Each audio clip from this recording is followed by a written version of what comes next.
Hi guys నమస్తే. ఈరోజు అయితే మనమైతే బిగ్ బాస్ 9 మొత్తం వాళ్ళ రెమ్యునరేషన్ ఎంత అంటే కామన్ పీపుల్ 6 మంది, అలాగే సెలబ్రిటీస్ 9 మంది, వీళ్ళకి ఎంత రెమ్యునరేషన్ ఈ వీడియోలో అయితే చూద్దాం. సోది లేకుండా వీడియోలోకి అయితే వెళ్ళిపోదాం. ముందుగా సెలబ్రిటీలకి ఎంత రెమ్యునరేషన్ ఇప్పుడైతే చూద్దాం. నెంబర్ 1 భరణి శంకర్ గారు. భరణి శంకర్ గారు చాలా 50 సినిమాలు పైగా యాక్ట్ చేశారు. అలాగే కొంచెం మంచి ఫేమ్ కూడా ఉంది కాబట్టి ఈయనకు వచ్చి 3.5 lakhs అనమాట ఫర్ వీక్ అనమాట. నెంబర్ 2 వచ్చి ఆశా సైని గారు. ఈమె కూడా చాలా సినిమాలు యాక్ట్ చేసింది, అలాగే పెద్ద పెద్ద హీరోలతో కూడా యాక్ట్ చేసింది అనమాట. ఈమెకు వచ్చి ఒక వారానికి వచ్చి 3 లక్షలు అనమాట. నెంబర్ 3 సంజన గార్లాని గారు. ఈమెకు వచ్చి వారానికి 2.7 lakhs అనమాట. నెంబర్ 4 రితు చౌదరి అనమాట. ఏమైతే ఒక వారానికి 2,75,000 అయితే తీసుకుంటుంది.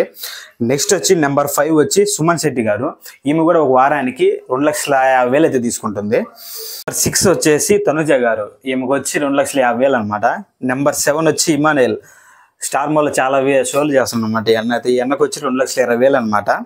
నెంబర్ 8 వచ్చేసి రాము రాత్రి అనమాట. ఈయన చాలా సింగర్ అనమాట. ఫోల్ సాంగ్స్ చాలా చేశాడు యూట్యూబ్లో, చాలా మంది తెలుసు. ఈయనకు వచ్చేసి 2 లక్షలు అనమాట ఒక వారానికి.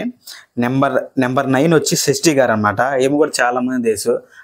అలాగే శేఖర్ మాస్టర్ కేసులో కూడా చాలా మంది తెలుసు అనమాట. ఈమెకు వచ్చేసి వారానికి 2 లక్షలు అనమాట.